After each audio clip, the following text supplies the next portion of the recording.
শুদ্ধ ভক্তের প্রার্থনা।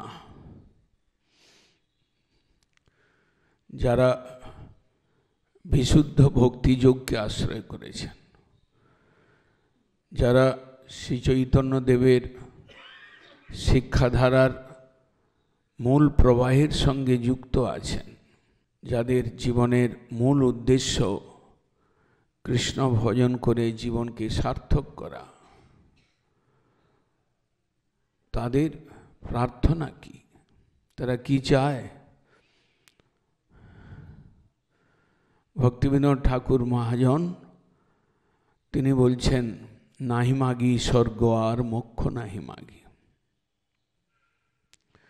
তিনি তার ভাষায় বলছেন, মহাপ্রভুর ভাষাকে রূপ দিয়ে বলছেন, পশু পক্ষী হয়ে থাকি স্বর্গে বা নিরয়ে। শুদ্ধ কৃষ্ণ ভক্ত নরকে যেতে প্রস্তুত, নরকের কীট হওয়ার জন্য প্রস্তুত। শুদ্ধ কৃষ্ণ ভক্ত পশু পক্ষী যোনি লাভ করতেও প্রস্তুত। কেননা তারা জীবনের মূল্য বুঝেছেন, কেননা তারা নিজের স্বরূপ জানেন। আমি স্বরূপত কৃষ্ণদাস, কৃষ্ণ অংশ, আমি আত্মা, জীবাত্মা। এই আত্মার পবিত্রতা অর্জন করে যে কোনো জনিতে যাই না কেন, কৃষ্ণ সেবা সম্বন্ধ নিয়ে বেঁচে থাকার প্রার্থনা। পশুপক্ষী হয়ে থাকি স্বর্গে বা নিরয়ে, তোয়া ভক্তি রহু ভক্তি বিনোদ হৃদয়ে। তোমার ভক্তি হৃদয়, ভক্তিপুত হৃদয়, ভক্তিপুত চিত্ত নিয়ে যেখানে তুমি পাঠাবে। নরক বাঞ্ছয়ে তবু মুক্তি নাহি মাগে। নরকে বাস করেও কৃষ্ণ ভজনের দৃষ্টান্ত পুরাণে রয়েছে। তাই শুদ্ধ কৃষ্ণ ভক্তের প্রার্থনা বড় অদ্ভুত, আজীব। তারা বলে না যে আমাকে পাপ থেকে মুক্ত করে দাও। তারা চায় না যে তুমি আমাকে একটা সুন্দর মনুষ্য জন্ম দাও। তাদের প্রার্থনা, পশু পক্ষী হয়ে থাকি স্বর্গে বা নিরয়ে, তোয়া ভক্তি রহু ভক্তি বিনোদ হৃদয়। স্বর্গ চাই না, নরককেও ঘৃণা করি না, নরকেও যেতে আপত্তি নেই। যারা বিশুদ্ধ কৃষ্ণ ভক্ত তারা জানেন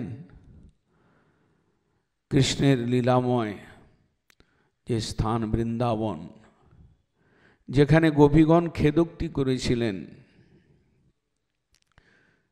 ধন্যাস্ম মূঢ়গতয় হরিণ্যেতা। দেখো, আমরা কৃষ্ণের বংশীধ্বনি শ্রবণে কৃষ্ণের কাছে দৌড়ে যেতে পারছি না। মনুষ্য জন্ম পেয়েছি, আমাদের স্বামী পুত্র রয়েছে, কিন্তু ওই দেখো জঙ্গলের মধ্যে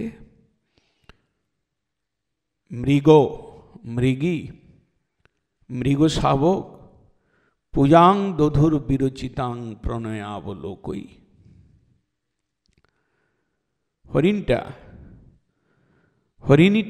হরিণের তার পতির সঙ্গে জঙ্গলে ঘুরছিল, ঘাস খাচ্ছিল। যেই তাদের কর্ণে কৃষ্ণের বংশীধ্বনি প্রবেশ করেছে, ঘাসটা খাওয়া বন্ধ করে প্রণয়াবলোকই করুণ দৃষ্টির দ্বারা কৃষ্ণকে পুজো করছে, কৃষ্ণের দিকে তাকিয়ে রয়েছে, কৃষ্ণকে ভালোবাসছে, কৃষ্ণের প্রতি প্রেম অর্পণ করছে। পূজাং দধুর বিরচিতাং প্রণয়াবলোকই, প্রণয় দৃষ্টিপাতের দ্বারা কৃষ্ণকে পূজা করছে, আরাধনা করছে। যদি হরিণ জন্মেও কৃষ্ণ আরাধনা করা যায়, তাহলে আমার মানব জন্মটা কি অধন্য হবে?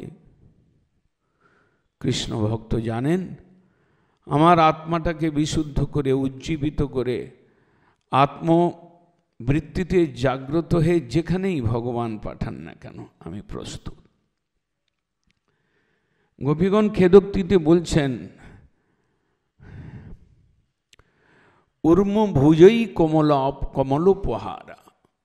যমুনা দেবী অচেতন, হরিণী চেতন জীব, কিন্তু অচেতন জীব, অচেতন বস্তুরূপে যমুনা দেবী কি করছেন?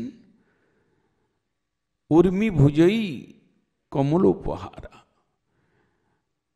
নিজের ঢেউ তরঙ্গরূপ ভুজকে উত্তোলিত করে উপর দিকে উঠিয়ে নিজের শ্রীঅঙ্গে জাত, নিজের কোলে জাত কমল পুষ্প কৃষ্ণকে উপহার দিচ্ছেন। হাতে করে, দুই হাতে করে কমল নিয়ে যমুনা দেবী কৃষ্ণের চরণে উপহার দিচ্ছেন। গোপীগণ খেদ করছেন। গাভী, পক্ষী, মুনি সদৃশ পক্ষী, তারা বিগতান্ন বাচা, তারা নিজেদের মধ্যে কথাবার্তা বলছিল, কিন্তু কৃষ্ণ ভক্তি ধ্বনিতে, বংশীর ধ্বনিতে আকৃষ্ট হয়ে তারা চক্ষু নিমিলিত করে, তারা অন্য বাক্য ত্যাগ করে তারা কৃষ্ণের ধ্যান করছেন।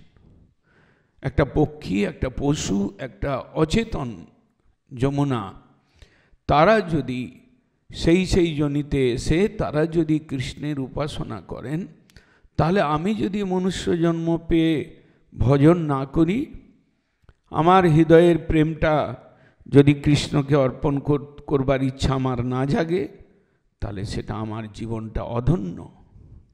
কৃষ্ণ ভক্তের এই প্রার্থনা, শুদ্ধ প্রার্থনা, পশু পক্ষী কীট পতঙ্গ যা জন্ম দেবে দাও, কিন্তু কৃষ্ণ তোমার চরণে আমার ভক্তি দাও।